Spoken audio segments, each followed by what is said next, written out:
So, welcome to our jazz talk this evening featuring John McCusker. I'm really excited to hear his Cradle of Jazz and see his Cradle of Jazz tour on screen, and also really excited at some point in the near future to maybe do it in person.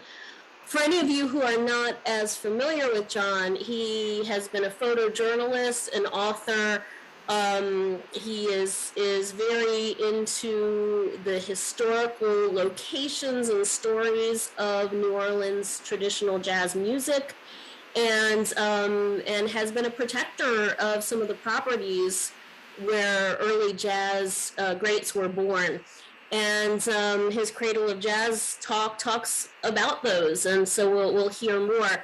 The Potomac River Jazz Club is a DC area jazz club that has been bringing live jazz concerts, jams, and educational components to the DC area for 50 years. And during the pandemic, we started this Zoom series, which we've all been enjoying and are continuing, even though our live music events are up and running. And any of you in the DC area, please check out our website, PRJC.org. It'll have information about upcoming events and also the in-person ones in addition to the online ones. So I am going to make John our host and then let him get rolling. I'm making you a host, and I am muting, and off to the races, sir. Okay, well, hello everyone, and welcome. What I'm going to do today is best I can is just sort of take you through some of the places associated with the evolution of this music and the people who first made it.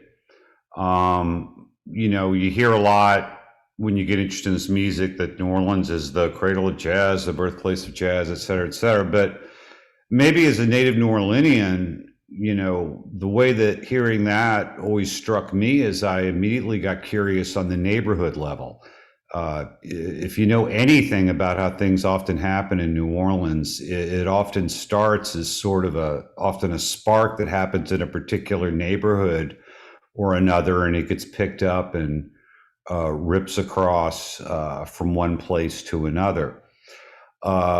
So what I got interested in was finding out where these folks lived. You know, if you're going to look at, say, a Mount Rushmore of jazz with Bolden, Morton, you know, Oliver, Armstrong, et cetera, on it, well, where do they live? What were the sights and sounds? What were they seeing when they were growing up? What was their New Orleans like? And that was really the beginnings of the Cradle of Jazz tour, which I did for 25 years. And also trying to link, you know, the music with each of these artists and their place in New Orleans and their life stories. So I'll just start with the slides here. And really, Elle, if anybody has any questions in it, you know, this I usually do as a tour. So feel free to jump in. It's not going to throw me off my game at all. All right, so here's a picture of New Orleans. Is the screen up, or have I got to do that, Elle? I can't see it yet. You're going to have to enable. Okay, let me go on. I forgot. I got to go on and do my host thing. Yeah. There it is. Share screen. Okay. Yeah, there it is. All right, look at that. Okay. Cha-ching. So we're all good now? Looks good. Okay, good. All right, so here's a map of New Orleans in 1919.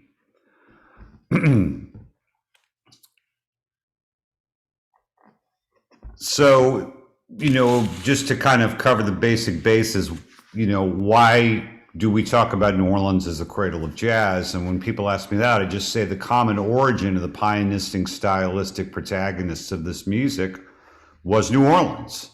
The first great composer, Jelly Roll Morton, the person that really redefined the form altogether, Louis Armstrong, the person that really defined what a jazz solo was going to be, King Oliver. That's why we talk about New Orleans as the birthplace of jazz, at least in my view.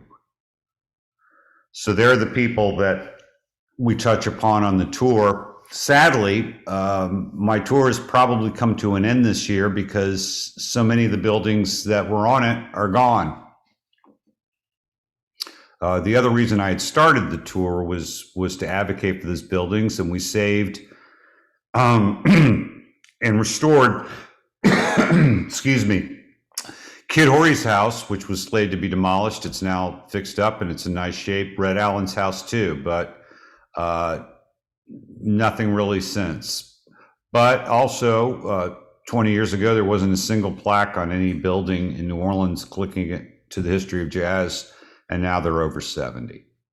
So let's get back to where. Now, when you want to talk about neighborhoods and you want to talk about exact locations in New Orleans, inevitably we deal with the Storyville bugaboo. So without just wading into the weeds and going into the whole mishigas of the Storyville creation myth, let me just say what Storyville was and then say what the neighborhoods we're about to talk about were. Storyville was an artificially created white man's sexual Disneyland in the Victorian age. If we're not sharing water fountains, then we're clearly not sharing this. And while there were girls of every flavor of the rainbow, Storyville existed to satisfy the urges, needs, etc. of white men. So, did Black culture in New Orleans need an artificially created white red light district to emerge and become relevant? Well, when you put it that way, John. So that's a little bit flippant, but I just want to skip along and just kind of, without getting into all the high weeds of the Storyville myth, culture, in my opinion, happens in community and neighborhoods, not necessarily in workplaces. They're workplace cultures, but God forbid any of you ever work in a workplace culture like they had in the Storyville district. All right, well, let's start very simply. Let's start with really the holiest of holies, which is Jane Alley, the birthplace of Louis Armstrong. Now, famously, it is gone. It was torn down in 1964, but here you can see the fire map showing 723 Jane Alley. This was a home that was owned by Louis's maternal great-grandmother, I believe, and she died a little before he was born. She had defaulted on the promissory note to buy it, but the guy she had the promissory note with let her live there, continue living there. When she passed, Louis's mom's people moved in, including the Miles family, who he mentions a good bit in his autobiography, and his 15-year-old mother, Mary Albert. And there's the house on the right. In some books and in some publications, they'll run a picture of a house that doesn't look like anything like this. And what happened is, in later years, you'll see there's a pretty big frontage in front of 723. They came and built another structure in between Jane Alley and where Louis's house was, and just shoehorned it in there. So sometimes, I think the Picayune made this mistake. They went over to photograph 723 Jane Alley, and they photographed the house in front instead of the house in back. Little known story, the New Orleans Jazz Club had worked a deal with a contractor that was tearing down the neighborhood of Louis's birth. And they said, look, don't take down 723, take down everything else. We'll come the next day with a truck and we're going to haul it away. And that was the plan. And indeed, the contractor didn't destroy it. And this is what it looked like the day that he finished working, and he left it for the jazz club. Unfortunately, someone that night came and set it afire and burned it to the ground. So when the jazz club got there, there was nothing but ashes. All right, so Louis spends his years from the age of 4 till when he goes in the Waifs home in 1912 in the back of town, or as I hear people say in New Orleans, back of town.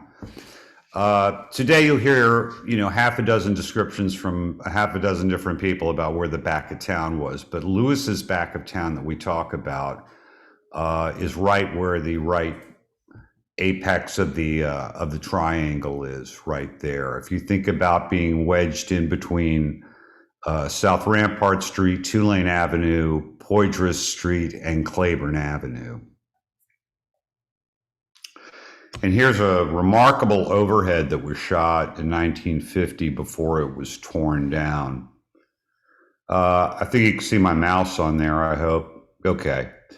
First of all, if you were to look at this neighborhood on ground level and look from where my mouse is here to the back, you would see these gigantic gas tanks that are here. This was, fuel gas that was used. And the things were just, as you can see, they're as tall as Charity Hospital, which was one of the largest and tallest structures in the city at the time. It's an immense building. And it had written on the side of it, "Cook with gas." Very Great Gatsby-esque feeling. But this is the back of town. So from the left, you've got Howard, Liberty, South Franklin Street, South Basin, and South Rampart. From the bottom, you've got Poydras Street. You'll see those railroad sheds down there, or the sheds from the Poydras Market, more accurately, right there. Then there's Perdido, which is right here, and then Gravier, and then after that would be Tulane Avenue. This is as much what could be described as the Cradle of Jazz as anywhere else. And let me just kind of take you on a walk through it. Some things are missing on this one, but I have them in another picture we're going to go to in a minute. So this is Perdido Street. So we know famously that Louis Armstrong was arrested at South Rampart and Perdido Street on New Year's Eve, 1912, 1913. He had gone down there to sing with his barbershop harmonizing group. And he had brought his mom's gun. He says in the book it was his dad's, but his sister says it was definitely his mom's gun.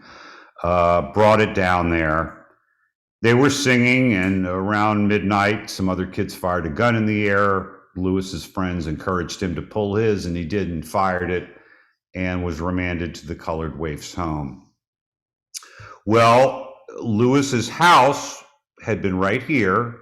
So this is the little walk down Perdido Street that he took past Dago Tony's, past the Fifth School, past the Tramps Clubhouse to South Rampart Street where he was arrested. Just to walk you through some of the other things that are here. You'll notice that a number of these streets have the same names as places in the Storyville district: South Franklin, Basin. And what I found, particularly with Kid Ory's oral histories, a lot of times when he's talking about Basin Street and Franklin Street, he's talking about this side of Canal Street in Louis Armstrong's neighborhood, not the side that's in the Storyville district. Now, what's interesting, one of the really fascinating things here is this is where Lewis's house was. Right next door, that's Funky Bud Hall, where Buddy Bolden played. At various times, that building was known as Funky Bud Hall, St. Matthew's Church. Originally, it was the Union Sons of Liberty Hall. It was a veterans hall for Black veterans of the Union Army. And by 1900, a whole lot of those guys were gone, and Black veteran activities, which were very closely linked to voting rights and Reconstruction government, had basically been terrorized out of existence. So a bunch of Black veterans getting together was a pretty dicey thing. So they may have abandoned that as that sort of place, but it was a meeting place in that community for decades and decades.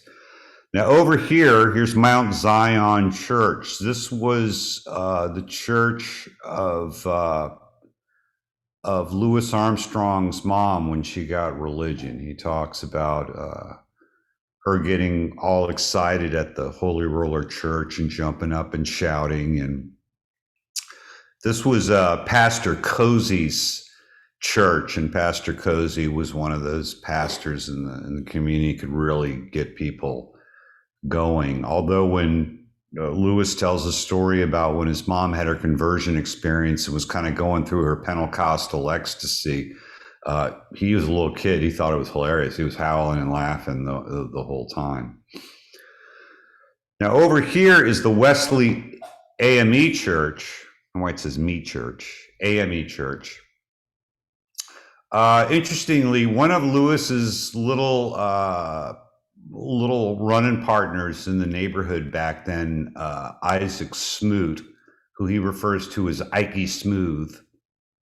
Ikey was a little badass. He got into trouble just like Lewis. He ends up at the Wave Zone. But the funny thing is, his dad was the pastor at the AME Church and was, excuse me, very much a community leader. Excuse me. And just more generally around here, you're going to see, here's the fifth school where Lewis went to school. Right here is where Spanos is.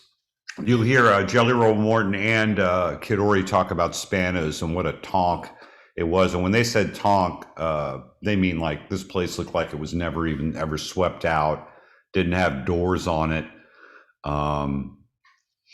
He talked about knife fights breaking out there because someone didn't realize they had picked up a female impersonator. It was just a wide open kind of place. And then over here, you've got Hattie Rogers' Sporting House. It's a place Bunk Johnson mentions a lot. But the stretch of Franklin here between Perdido and here's Franklin here, here's Perdido, and Gravier over here. This was also the annual meeting ground of the uptown and downtown Mardi Gras Indian tribes in this era. Jelly Roll in the Library of Congress talks extensively about a shootout he remembers from his youth. And sure enough, there's a 1900 article about a dust-up between the red, white, and blue Mardi Gras Indian gang and the Chickasaw over, you'll love this, it's right on the paper, who looked better. And somebody pulled a gun and opened fire on the other Indians, and then there was return fire and so forth. So a guy was killed, another guy was shot. The guy that did the shooting went to jail. He got out. Somebody shot him. He went back to jail. It's interesting. A lot of people say, why don't we throw the book at him like we used to? The funny thing is I found so many cases of people being arrested just had the right, dead to murder. They had him there. They had committed a murder. People saw it. It was in broad daylight, and they were out of jail the next year. Remarkable. Okay, so this picture is really, really neat. My late friend Tad Jones told me about this picture, but he never showed it to me, but I knew it existed somewhere, and I was able to find it. So this may be the only picture you ever see of the house Louis Armstrong grew up in, from the time he was 4 till when he went to Waif's home. And if I can get my mouse back, there it is right there. And he was one door up from the corner, so Lewis grew up right there. Mardi Gras Indians meeting every Mardi Gras right here. You also had all the sporting life going on here. Red light, the black red light district, gambling houses. Lewis also talks about all the stuff that went on in the yard behind his house on Perdido Street. So if you look behind him, behind the turret here of St. Matthew's, Funky Butt, you'll see there were like 2 of these outbuildings back there. There was a big yard. There were privies there. And then there was a whole nother line of what, they would call, architecturally, were called slave quarters. That's what they originally were to all of these houses. These were the quarters where servants who served all these houses lived. So that's really neat to see all of that. The groceries on the corners are all operated by the various Sicilian immigrants that Lewis talks about. I think Matranga, Segreto, etc. And again, down here, you've got your place. This is where the Zulu was founded after Johnny Matoya, whose bar it was, and some of his friends went over here to this building, which is right out of view, the Pythian Temple, to see a vaudeville performance called There Has Never Been and Will Never Be a King Like I. It was set in Africa, and that's what inspired the creation of the Zulu Social Aid and Pleasure Club. All of this is gone, with these exceptions. Here's the 400 block of South Rampart Street. Now, back in the day, at let me just move that out of the way. Here's the Eagle Saloon. Here is the Oddfellows and Masonic Hall. Buddy Bolden played here, I believe, most Monday nights. Was his regular gig here.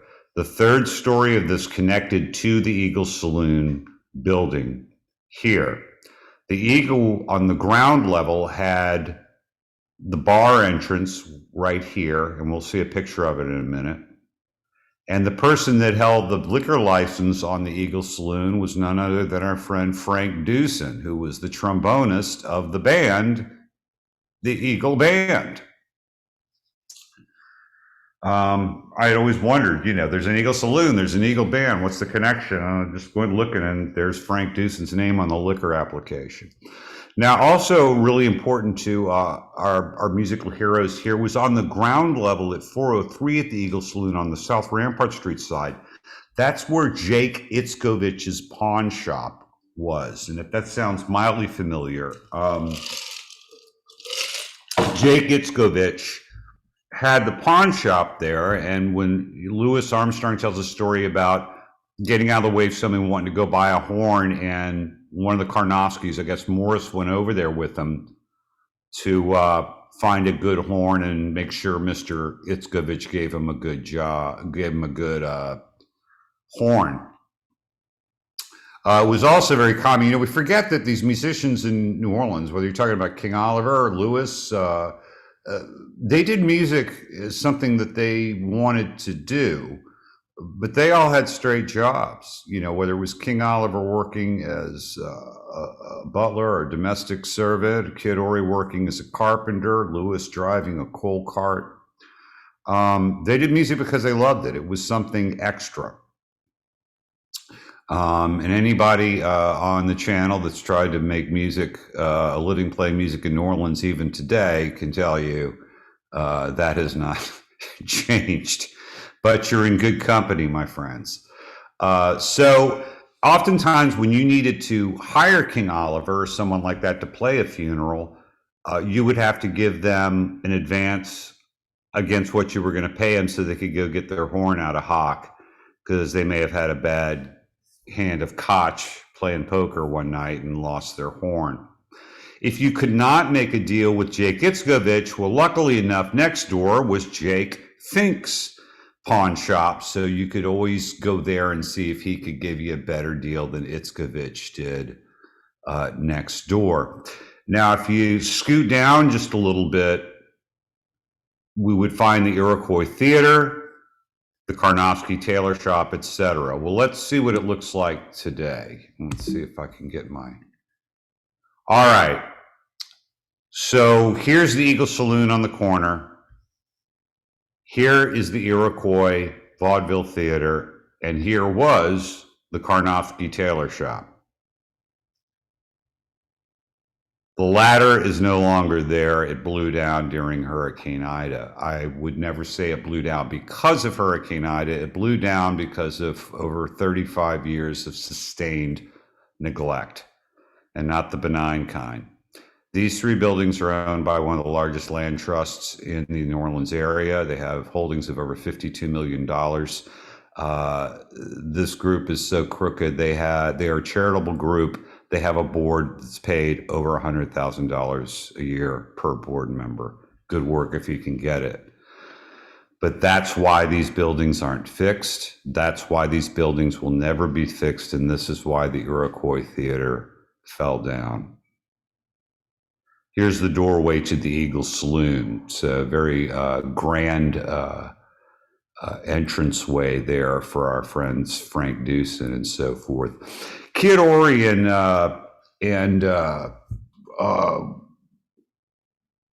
Duson's trumpet player, Frank Keeling, who was Duson's trumpet player in 19 11 got into a fight outside the Eagle Saloon here.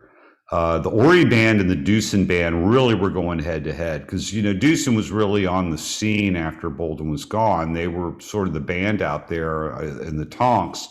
And Ory arrives in the city a year or two earlier.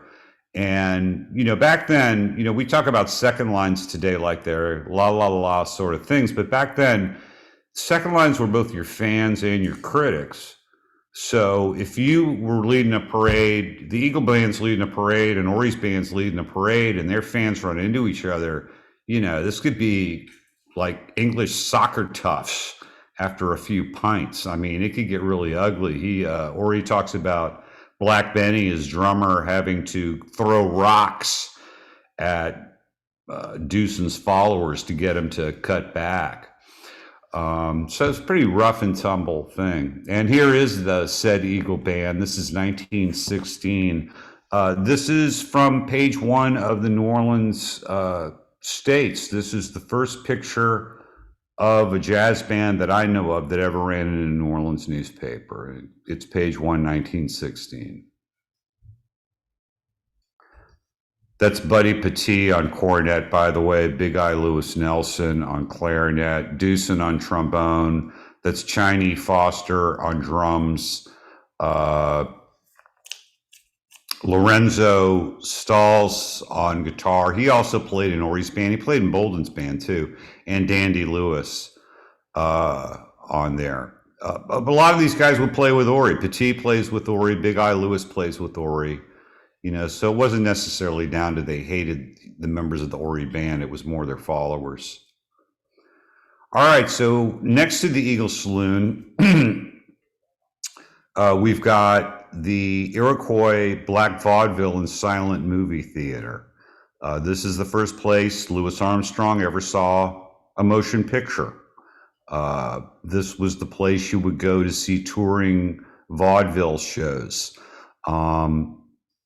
Beginning in the 1890s, they're developed for Black audiences venues, and they developed into a circuit, the TOBA, the Theater Owners Booking Agency. And, by the early 20th century, you've got Black vaudeville houses from Galveston Bay to, the Atlantic coast.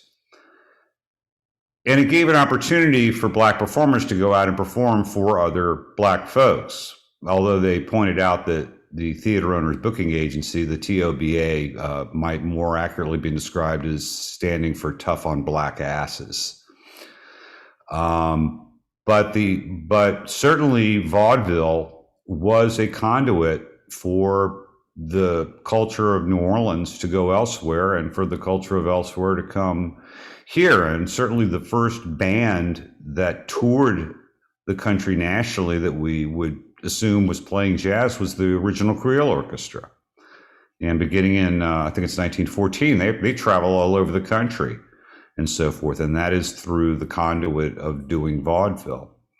Louis Armstrong also performed here. They would have amateur contests here, and he performed in that on occasion. They gutted the insides of the building a few years ago and threw it all in a dumpster. I was able to grab one of the interior doors, and it's hanging on my wall now in my house, sad to say, but there's the Iroquois. And then finally, the Karnofsky Tailor Shop, which is gone. It was a casualty of the items I mentioned before. The Karnofsky family was very dear to Louis.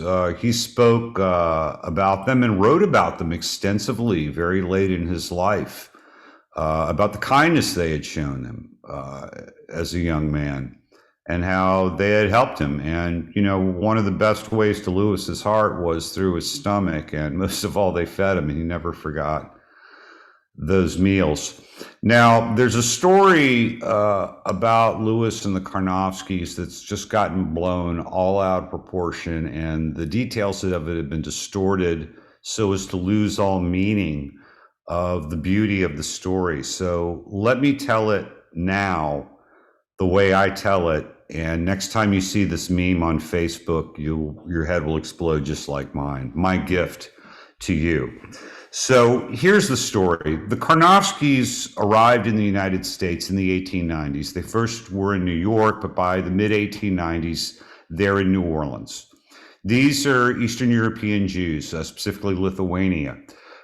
They were not embraced in many cases by the existing Jewish community here in New Orleans, which was a very old community going back to the antebellum period. And they were very sort of plugged in to life here, and they didn't really like to be identified with, the fresh off the boat Eastern European Jews that were arriving in this era. So these folks had a real hard scrabble time of it, and they end up living in the same rough neighborhood that Louis Armstrong and his family are living in. But they're very scrappy people. They have a number of businesses. Alex drives their resale wagon. You'll sometimes see her referred to as the rag bodes and bottles man. But they would pick up stuff for resale, etc. Morris drove the coal cart and delivered coal to the places, I guess the nicer coal delivery people didn't want to go. And Lewis would ride on the wagons with them as the errand boy, with Alex in the daytime and Morris at night. And in between, they would eat dinner. Mama Karnofsky, her name was Tilly.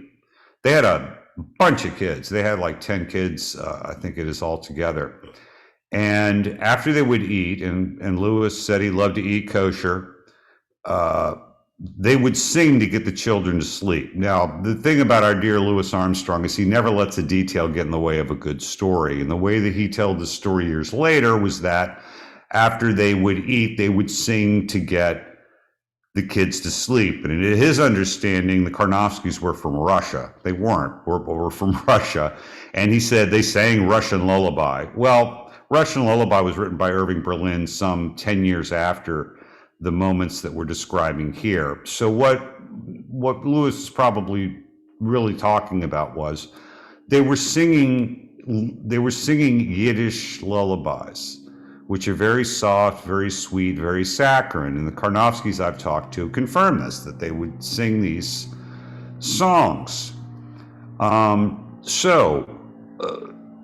Along with that thought, Lewis also writes of these moments that I credit that Jewish family with teaching me to sing from my heart.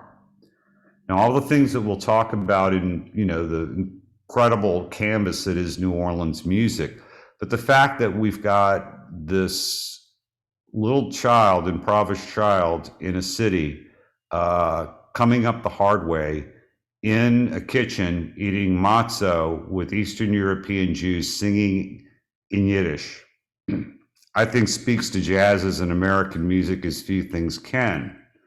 And it is fascinating to wonder whether the seeds of what became scat singing, one of Lewis's other great contributions to the form, was born over phonetically singing in Yiddish in Mama Karnofsky's kitchen.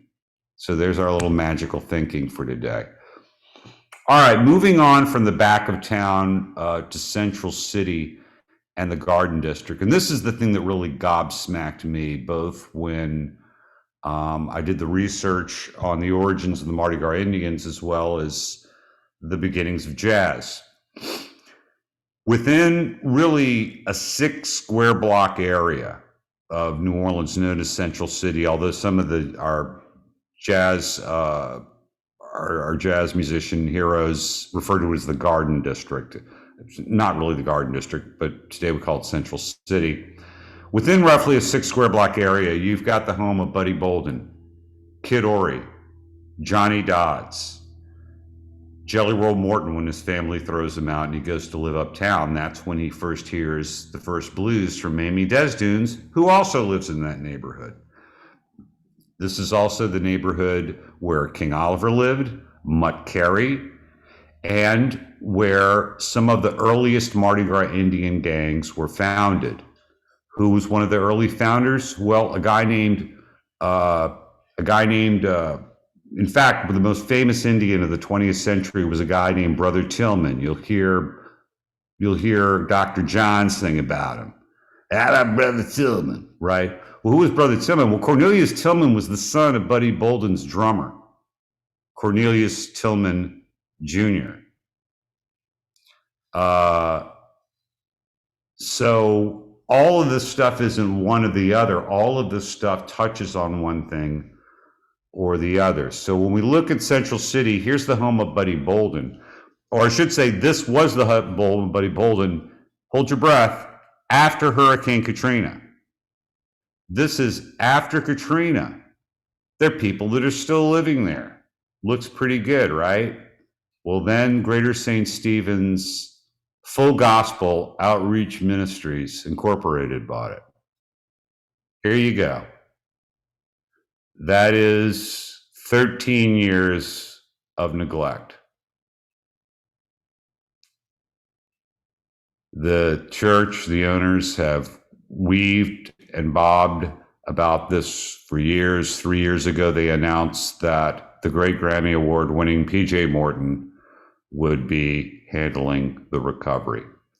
Well, congrats on the Grammy, PJ. You do you, but you're not doing preservation work really well. And there are a lot of people who like to save this house, and it's a damn shame.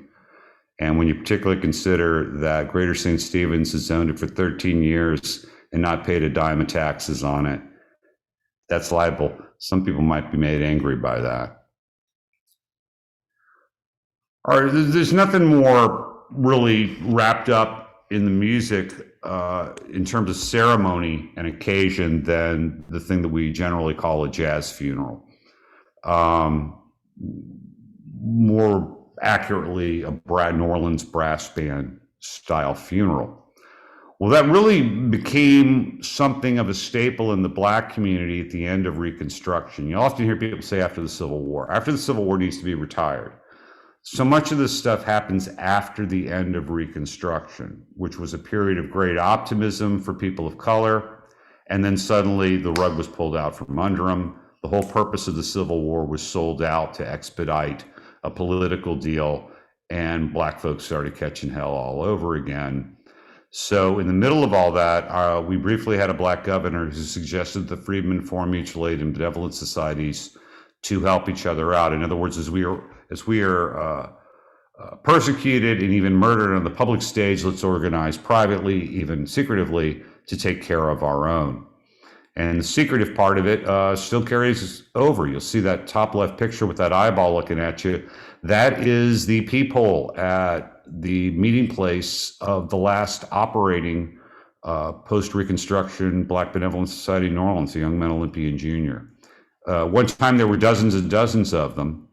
And we know this because if you go to Lafayette Cemetery number 2, the only cemetery in the whole city of New Orleans there's no tour of, and that is where I would wager more brass band funerals with jazz musicians, legendary pioneering jazz musicians in the ranks of the musicians who played them, happened, because this is where the post-Reconstruction Benevolent Society tombs are. So when you think of Pops, King Oliver, Kid Ory, Johnny Dodds, etc., Jack Carey, playing a funeral, this is where they're coming, because this is where the sponsoring organization's tombs are.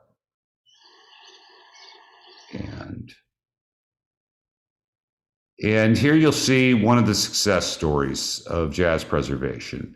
In 1995, this was a crack house. It was due to be demolished. Coordinating efforts with the Preservation Resource Center and other advocates, it was bought at auction for $4,000. Some grant money was acquired. It was renovated and then sold back into private ownership. So it was basically a nonprofit flip, just for the interest of making sure that the house was there for future generations. And along the way, we got a plaque put on it as well.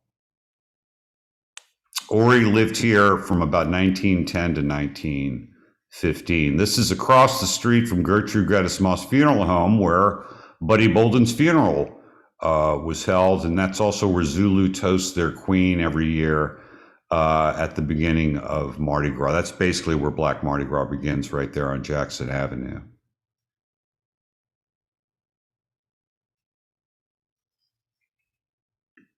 And within that neighborhood, without just going through and showing you a load of pictures of identical shotgun houses, we've also got, and most of these places are gone, but you've also got, as I said, Mutt Carey, Johnny Dodds, Jelly Roll Morton, all living in that area.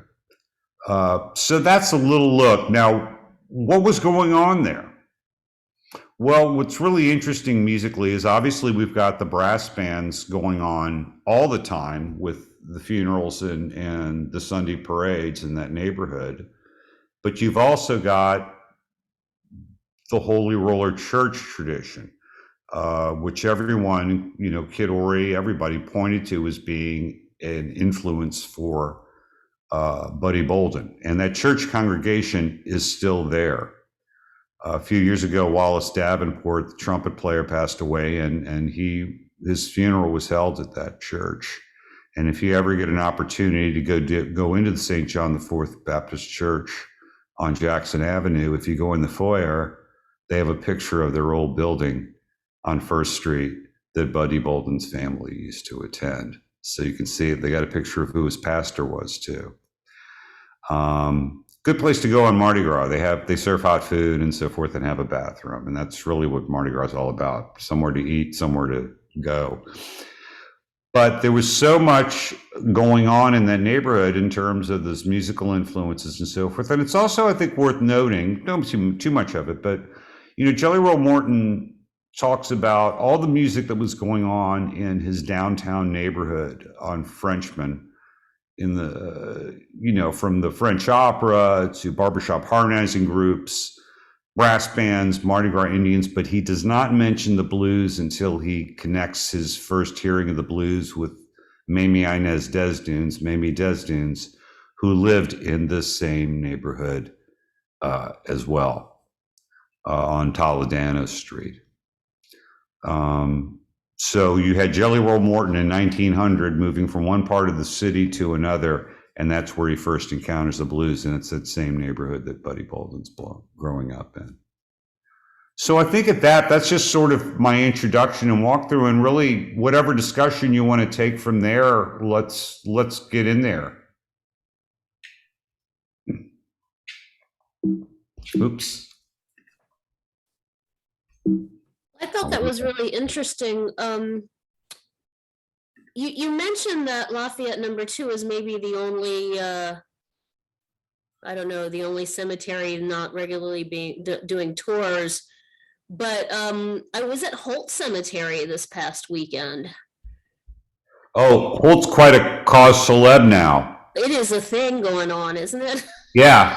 It's like everybody's. There's a dear friend of ours, Gaynell Brady. She does a program called Our Mammies, and she does a lot of Black history, and she's done a lot of cleanup efforts over there. Holt, the way it looks today compared to 30 years ago, it is so much better, and they do keep up with it. There's been some competent work going on, but it's almost certainly get to the point they've got a retirement. They have it's a body landfill. They can't even find a place to put anybody anymore. No, it's really quite a thing. I kind of remember when I was over at the museum, you talking about, I may have conflated a couple of stories here, but talking about Kid Ory and all of those people in that little section of town around Funky Butt, and how they could hear each other playing because they were so close, and how some of that being able to hear each other might have had some influence on others playing. I'm trying to remember the story that you were talking about. Well, I think what I talked about a little bit was whatever our conception of New Orleans now, in 1900, 1910, New Orleans was a majority white city. And when you look at Buddy Bolden's neighborhood, there were as many, Germans and, just American folks living around there as there were, people of color of any kind. So, you can segregate a water fountain, you can segregate a train car, you can't segregate the air, and people are going to hear each other. And I think perhaps it was kind of sort of a hard point I was making just about people, saying somebody's real and somebody isn't, somebody's copying and somebody's a fake. And it's just, if Buddy Bolden's growing up in that neighborhood and his Holy Roller Church a couple of doors up the street is an influence to him, how is it not an influence on the little white kid that's growing up 2 doors up from Buddy Bolden, who will go on to be the clarinet player in the original Dixieland Jazz Band, Larry Shields? Could Buddy Bolden hear it and Larry Shields couldn't? And it's just a rhetorical question meant to point out that in New Orleans in the summertime with no heat, everybody's windows open. If the couple next door aren't getting along, you're going to know it. So that's the main point I would hear. People heard what others were doing. They may not have liked it. They may have loved it, but it was all out there, I think. Any other questions from the audience? I know we have a lot of folks with vast knowledge. Go ahead and pipe in with commentary, guys. John, I just want to say this was wonderful, really terrific presentation, and I'm just blown away by your ability to connect these ligaments and these things which may not fall in the same sentence or in the same paragraph in our minds normally. The thing about the Yiddish lullabies and possibly being something having to do with scat singing, I mean, not far-fetched at all. I think it could have very well been a component of, I think the whole scat singing thing was a thing back then in vaudeville. Jelly Roll Morton talks about it, as you know. Mm-hmm. But still, why not? I mean, Lewis's ear and his sense of humor and his way to take some of those words and slur them. That's a wonderful thought. And his sense of humor, you got to have a sense of humor when you're singing, and I think that's why you would hear Lewis doing it. You wouldn't hear necessarily Jelly doing it, even though it was out there. They said Jelly wasn't very funny. No, he was not a funny guy. He really wasn't. It's a good thing he stuck with the songwriting thing. But you used a good word, ligaments, or as our old friend Buddy D used to say, nigaments. Talked about a player tearing a Lee ligament. Threads is another way of thinking of it, and that things aren't all one way or the other.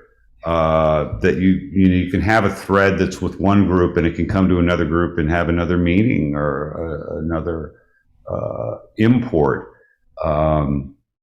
Flea as a Bird didn't start off as a brass band dirge that black folks would play in urban areas to bury their dead. It started off as a composition by some woman living out on the plains in the middle of the American westward expansion in the mid 1850s, and then miracle of miracles, suddenly, look where it finds itself.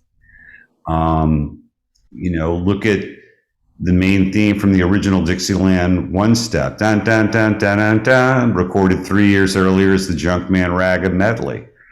A lot of times we shouldn't think of things in terms of invention. I think I do talk about this on the tour. It's like jazz wasn't an internal combustion engine. It's like, eureka, here it is. It's something that's all kinds of threads. And when you think about Lewis being born right in that curve where it's all coming together and all the parts are there, and suddenly he's got the assembled parts and he can go with that. All right, so we take all this and do that. And, whereas any time before that, when you're talking about Ory or Morton or everything, all those threads aren't really all the way together yet. Like Larry Gushy would talk about Jelly Roll Morton being so ragtimey, where they'd say, was Bolden playing jazz? Well, he really brought the blues to the dance band. So all right, so there's a thread. Maybe it isn't all together yet, but there's a lot of it. But with Lewis, finally, all those threads come together, and voila, there it is. And he's the ultimate expression, and also the person that can take it, first and 10 to the next place we're going. That was a long answer. Yeah, terrific. Really wonderful. Thank you, John. Thank you, David, and thank you for everything you do. Your Oliver and Cabaret Echoes and all of that they're in my Stranded on a Desert Island box if it ever comes to that. Thank you. Anybody else have any questions or comments? Betty, you look familiar. Have you been on my tour? This is the first I know of you, John. Okay. You look familiar. I thought you'd been on my tour. I look familiar that they've heard of my name or something. I must have a double, or I don't know what. But no, I have. Is your tour of New Orleans all the places you talked about tonight? Right. It's all those places. Yeah. You're so knowledgeable. I certainly have enjoyed your comments very much. Well, thank you. It's what I try to do is, I do research, and I'm friends with a lot of people in the academic community, and I follow all the things in the academic community, but, that's not me. My career was as a journalist and finding out what's going on somewhere and bringing it to a general public and trying to bring relevance to it. So that, I play music, but I'm never going to impress anybody with my music playing. I can write stuff in academic style, but I'm never really going to blow the doors off of any academic. But what I'm good at, and what I've always been good at, is taking things and putting it together and trying to explain to people so it makes sense. And more importantly, why does music from 100 years ago still matter to us? Well, why does Mozart matter? Why does Bach matter? It all matters because these are the sounds that human beings make besides speaking. This is something else that's inside of us. It's inexplicable, and it comes out in as many different ways as language does. And none of us pick our language, but we can all pick our music, and I just think that there is just an intangible in life. Some people get that in crystals or church or whatever, but I think the really true spiritual thing in human beings is music. Because it's there, it's innately there, but unless it's brought forward, it can just die in there too.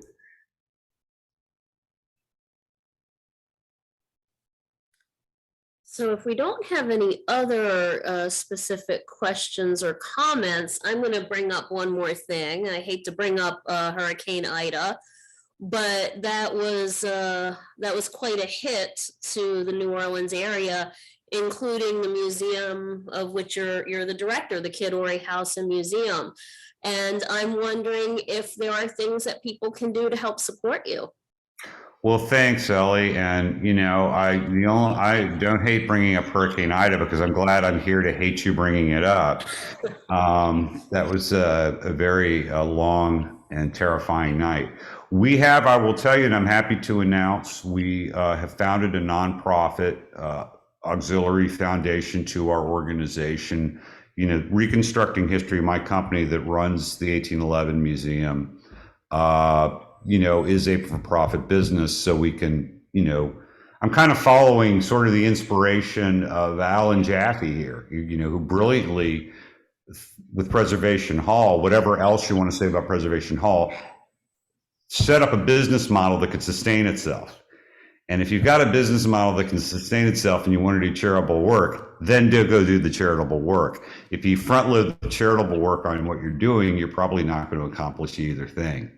So that's sort of the approach that I took with it. So we founded the nonprofit, the Bonnet-Carré Historical Center.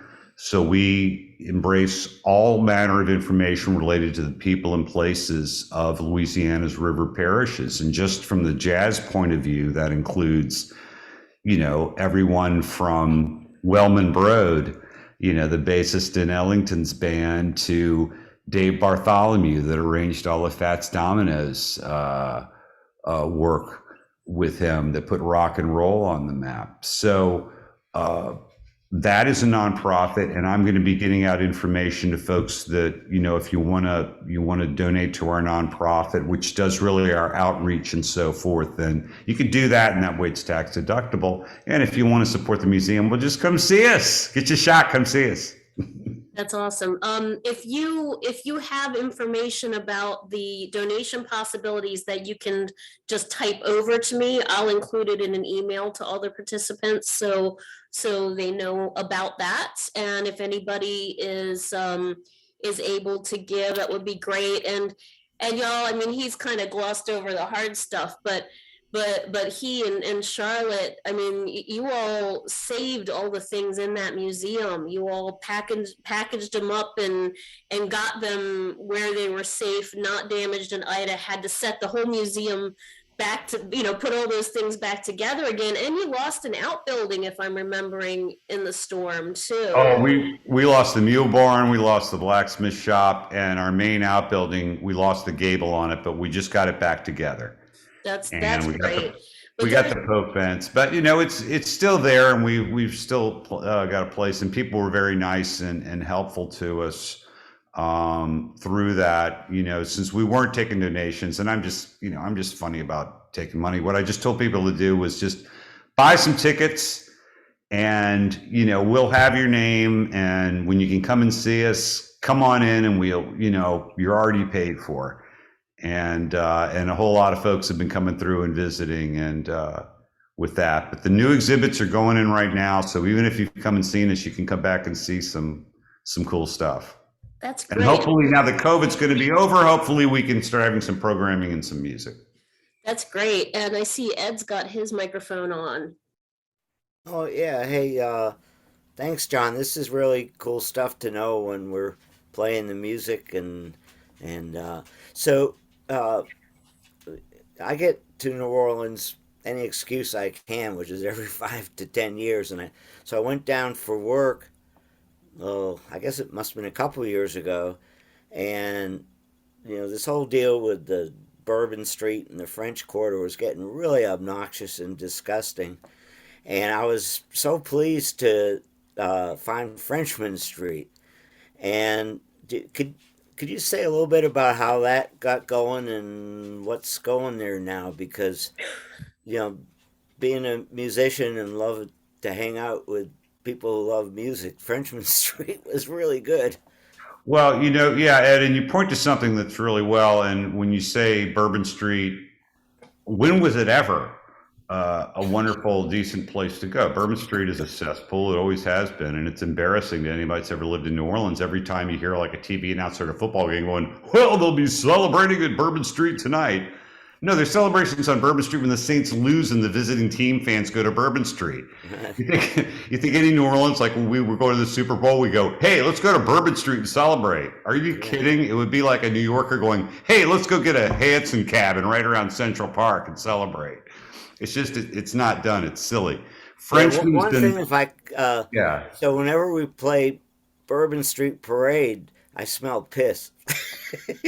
Well, anytime you play any parade song on Bourbon Street, you'll smell piss. So it's a thread, like Sager and I were talking about earlier. It's a thread that continues through.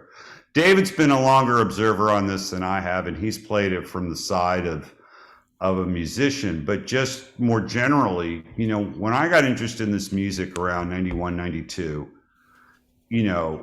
the last people of, say, Louis Armstrong's generation, there were like 10 guys left, and they're all dying, and it had been their generation's music. And here's the last of the generation. And there were a few people, that were coming along that were playing the music. Not a lot of them from New Orleans, I'm sad to say, but you had people from, Scandinavia and Denmark and, Minnesota, all kinds of places that were coming to come and learn to play this music. But there weren't that many numbers. And then this miracle, I don't know any other word to use it, after Katrina, and the city just filled with all of these young people. and that all these bands just started popping up all over the place with these young people. And unlike a lot of the Europeans that came here in the 60s and kind of learned with the old guys, these guys were not revering the revival era stuff. The Tuba Skinnies and those folks that were coming up, they're listening to 1920s music. I mean, they're going back to that, and they're playing washboards and stuff. And I would have never seen that coming. And here it is. I've got people my kids' age and younger that are playing the music of New Orleans. And, it's just thinking about it sometimes just makes me teary-eyed that happened. And I got to see it happen.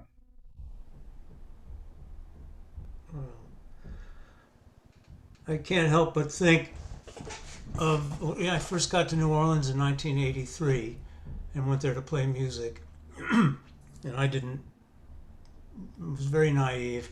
And Bourbon Street was this noisy, smelly, horrible place. And all the bands there were minus one piece, usually the trombone, because the union had raised the scale, the pay wage. So great, individual musicians got more, but the club owners wouldn't support a full front line, so the only person to have a full front line was Connie Jones. He went without a piano, had drums and bass and banjo, but they were, and they're playing this awful, awful. It was awful to me then. I don't know how I think about it now, but one friend of mine called it amphetamine Dixieland. Bebop, really high powered bebop, and and I went there because I loved the old records, really, the 20s recordings and the 30s more than the revival stuff, which I liked too, to a degree, but nobody was doing it except for Banu. I met her, and I was like, oh, hallelujah, there's this stuff that I really like. And there was the Louisiana Repertory Band, and Eddie Bayard had a repertory band. But there weren't many bands in New Orleans, let alone the country, who were really trying to hit the style right. And I thought, we were doing a great job when I was playing with Banu, and we were. However, I heard Tuba Skinny, and then I heard these guys in Chicago, the Cellar Boys and Fat Babies and whatnot, and there are other groups from other parts of the country who have cropped up, who are musicians who are decades younger than me, and I think, damn, I never thought I'd hear that. Even the bands that the ones that came from Europe that were on Stomp Off, that played all the Clarence Williams records, they played all that stuff, and they were very careful about it, and they're excellent. But the select players from that new breed are just absolutely astounding to me. Yeah, they've really gone to work, and so many of them are multi-instrumentalists. I mean, they're just amazing players.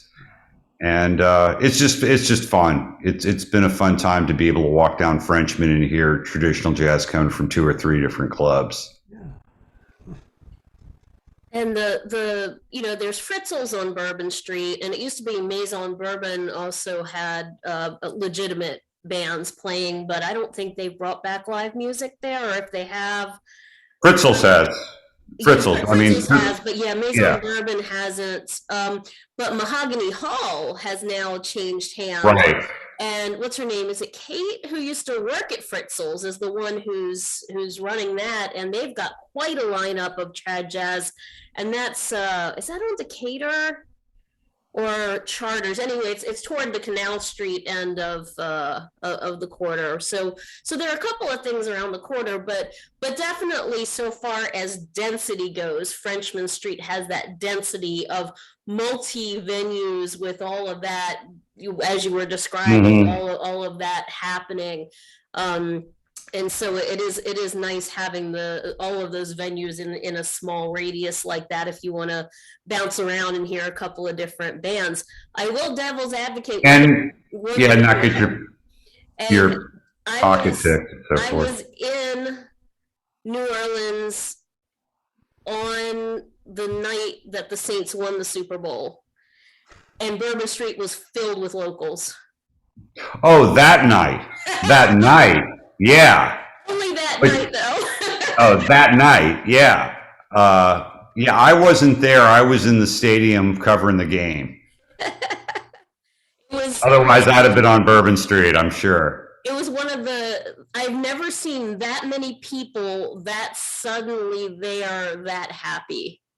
Well, actually, it's funny, and I don't know if the video is still out there, but one of my old colleagues at the time, I was at the Times Picayune at the time, he put a time-lapse video camera on Bourbon Street and started it a minute before Hartley's kick.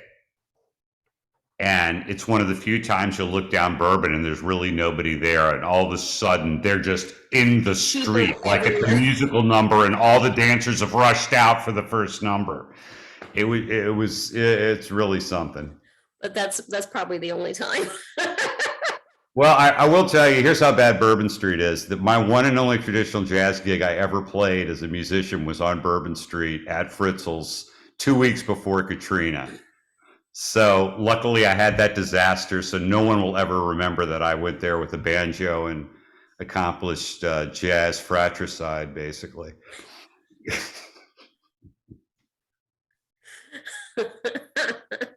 That's pretty awesome. I would tell you how bad I am as a musician. I was learning clarinet years ago. We lived next to this bunch of nuns. I forget what a bunch of nuns is. Is that a gaggle of nuns living next door?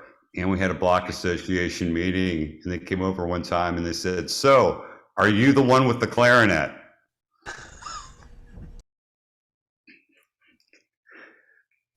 You know, it's like, wow, there's no passive aggression, like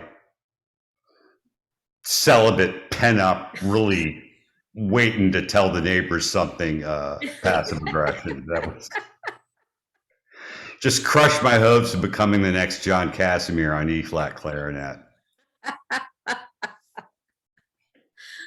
Any other questions or comments, folks? Joel Albert. No, I was just saying thank you, John. I was going to tell my Bourbon Street story, but we'll save that for next time. Well, guys, it was wonderful talking to y'all. You're such a great group, and wonderful having you. I look forward to showing y'all around the 1811 Kid Ory Historic House. We're making our bookings for a lot of groups in April already, and you know we're going to be having bands out there and so forth. And they're all dying. So many of the cats are coming out. Like a lot of these young people are coming out and taking the tour, and then they're pulling their instruments out of their cars because, you know, we tell in the story the exact spot on the porch where Kid Ory played one of his first jobs, and it was for the marriage of the plantation owner's daughter in 1906. So we know exactly where that was on the porch. So everybody wants to come and sit there and play and shoot a video. So So fun. Maybe some of these guys will do the same. come on down. Come on down. I know a bad banjo player sit in with you. Thanks, everybody. Take care. Thanks, Ellie. Thanks, John. Take care, Dave. Take care, David. We will see everybody on the next go round. Sounds good. Take care. Good night. Right.